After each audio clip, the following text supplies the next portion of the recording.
यो मां पश्यति सर्वत्र सर्वं च मयि पश्यन्ति तस्याहं न प्रणश्यामि स च मे न प्रणश्यति। कि जो मुझे सभी भूतों में देखता है और जो सभी भूतों को मुझ में देखता है, उससे मैं अदृश्य कभी नहीं होता और ना ही उसे अदृश्य होने देता हूँ। तो घोषणा है भगवान की, ऐलान है भगवान का कि ना तो मैं तुम्हें अदृश्य, तुम यदि मुझे अदृश्य नहीं होने देते तो मैं भी तुम्हें अदृश्य नहीं होने देता। See how deep it goes. और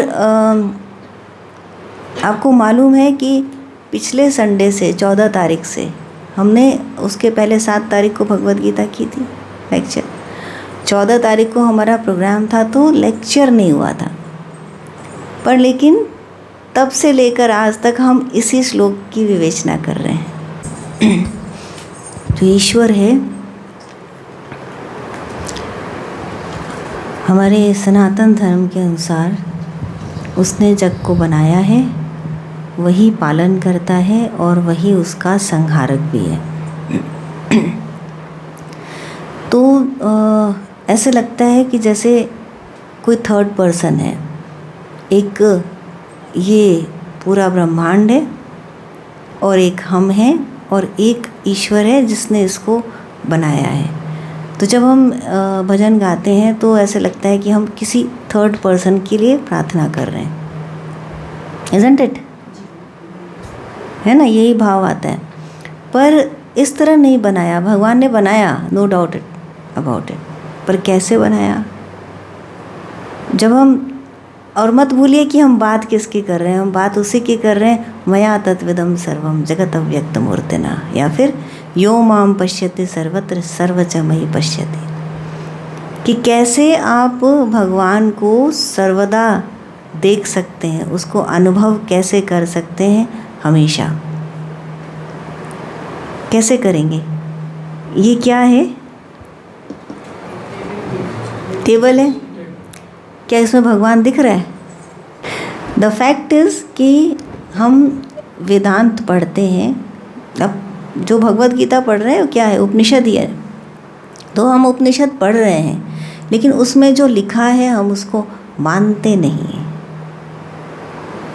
हम उसको जानते हैं, हम उसको पढ़ लेते हैं, कुछ लोगों को भगवद गीता कंठस्थ भी होती है, लेकिन हम उसको मानते नहीं हैं। हम उसमें लिखा है कि मैं ही सब जगह हूँ, मया तत्विदं सर्वम जगत अव्यक्तमूर्तिना, अव्यक्त रूप में मैं पूरे संसार में विद्यमान हूँ। पर द फैक्ट इज़ कि हमें टेबल नज़र आती, उसके अंदर भगवान नहीं दिखाई देता। क्यों? क्योंकि भगवान कभी हमारे सामने शिवलिंग के रूप में आता है, कभी कृष्ण की मूर्ति के रूप में आता है, और हम जब सिखाया जाता है तो हम सीख लेते हैं कि वो निराकार है, लेकिन यदि निराकार होता तो इसमें दिखाई देता।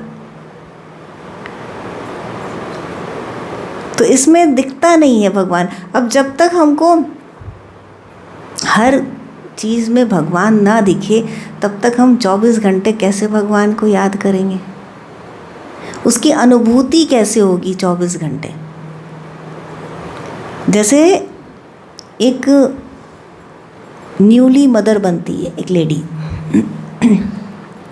अब वो कुछ भी कर रही होती है, वो हर वक्त तो बच्चे के पास नहीं होती है, वो कुछ भी कर रही होती है, अपना भी काम करती है, नहाना धोना भी करती है, कुकिंग भी करती है, क्लीनिंग भी करती है, पर उसके ध्यान में वो बेबी होता है कि नहीं होता है?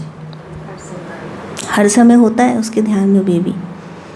और उसको ऐसा नहीं है कि कटोरी चम्मच में बच्चा दिखाई देता है, लेकिन उसको बच्चे की अनुभूति हर जगह होती है ना। लेकिन यहाँ पर क्या दोष है इस एग्जाम्पल में कि देयर इज़ अ बेबी, अलग से थर्ड पर्सन, और हम जो बात कर रहे हैं उसमें क्या है कि अलग से कोई भगवान रखा नहीं है। ही इज सर्वव्यापी। नोट करेंगे तो क्या नोट करेंगे? भगवद गीता में लिखा है, क्या नया क्या नोट कर लेंगे आप? नया क्या मैं बोल पाऊंगी? तो मिसिंग क्या है? अनुभूति। उसको कैसे नोट करेंगे?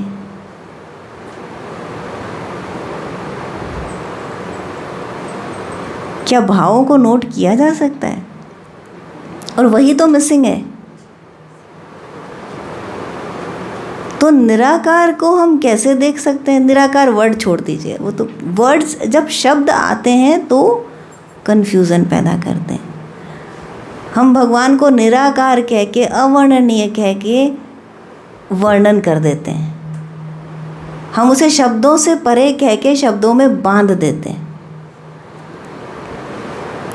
तो इसलिए अनुभव करिए। तो कैसे है वो सर्वव्यापी?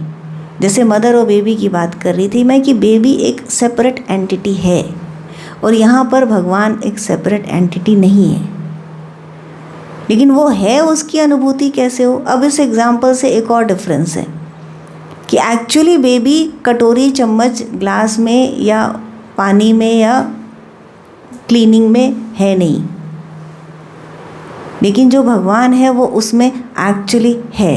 कैसे? कैसे है? किस तरह की? भगवान ने संसार को बनाया नहीं है।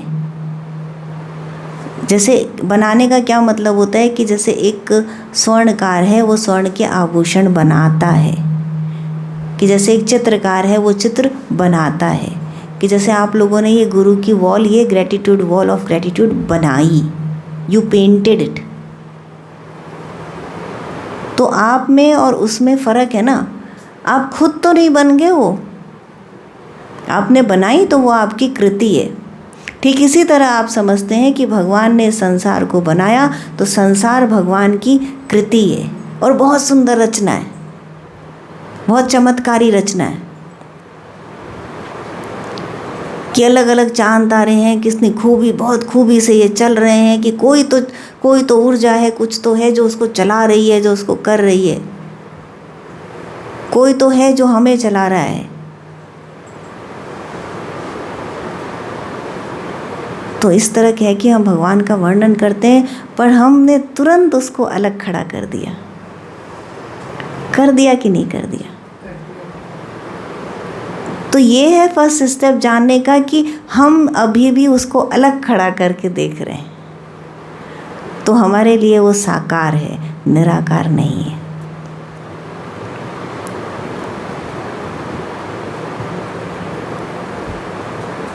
तो कैसे उसकी अनुभूति हो जाए, कैसे वो दिखाई दे जाए सब जगह?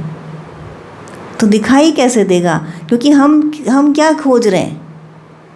हमको क्यों दिखाई नहीं दे रहा है? क्योंकि या तो हम एक राम कृष्ण की छवि खोज रहे हैं, या हम शिवलिंग खोज रहे हैं, या हमने अब प्रकाश को खोजना शुरू कर दिया। कैसे दिखे भगवान? आपका हृदय धड़क रहा है और मेरा भी धड़क रहा है।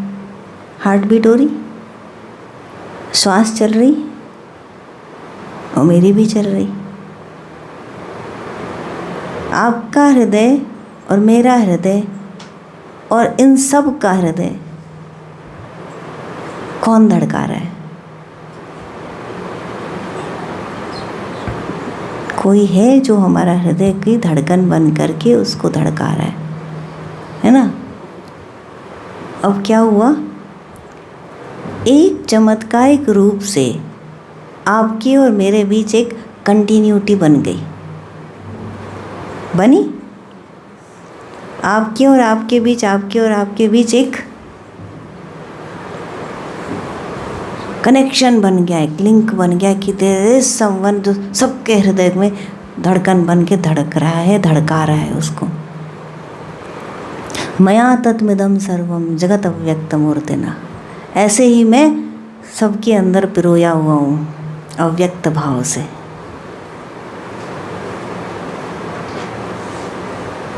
Got it? भगवत कृपा की आवश्यकता होती है इसके लिए, उसकी शरण की आवश्यकता होती है इस अनुभूति के लिए। तो जब वो अनुभूति पकड़ में आती है तो उसे छोड़िए मत, पकड़ के रखिए और उसको अपने जगत के व्यवहार में उसको आने दीजिए। स्पिल ओवर कहते हैं ना, कि फैल जाने दीजिए उसको। तो हर एक के बीच एक कनेक्शन, हर एक के बीच एक कनेक्शन है। 3 बात कही जाती है कि परमात्मा अव्यवहार्य, पारमार्थिक सत्य, और जगत व्यवहारिक है, तो व्यवहारिक सत्य, और एक हो गया प्रतिभाषिक सत्य। तो आपके और हमारे बीच जो ट्रांजैक्शन है, जो हम आपसे बात करते हैं, आप मुझसे बात करते हैं, ये व्यवहारिक सत्य है। लेकिन व्यवहारिक सत्य पारमार्थिक सत्य से अलग नहीं। ये एक नई बात। कैसे अलग नहीं? कि सब जुड़े हुए हैं, सब कुछ इस पूरे ब्रह्मांड में एवरीथिंग इज कनेक्टेड। मानते हैं कि नहीं?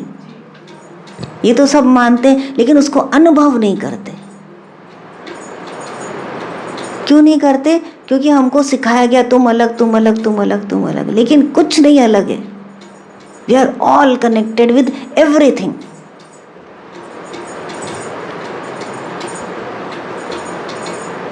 तो इस अनुभूति को बना के रखिए। ऐसे ही यही भगवान है जो पिरोया हुआ है सबके अंदर अव्यक्त रूप से। जैसे मोती के अंदर धागा पिरोया होता है, जैसे वस्त्र के अंदर सूत पिरोया हुआ होता है, कि दिखता नहीं है पर वो है। और जो ये अनुभूति देता है उसे कहते हैं गुरु। जो भगवान को दिखाता है उसे कहते हैं गुरु।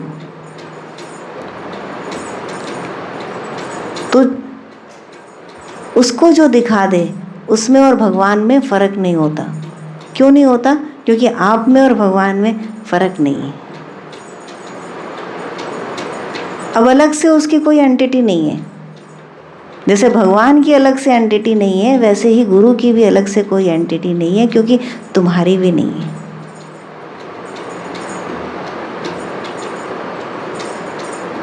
ये आ गया अब नेक्स्ट लेवल,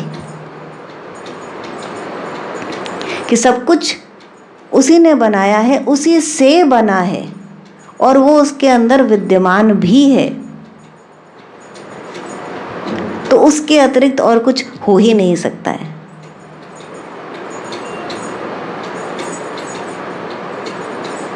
कि जैसे आपने दूध को जमाया, दही बन गया, दही बन गया।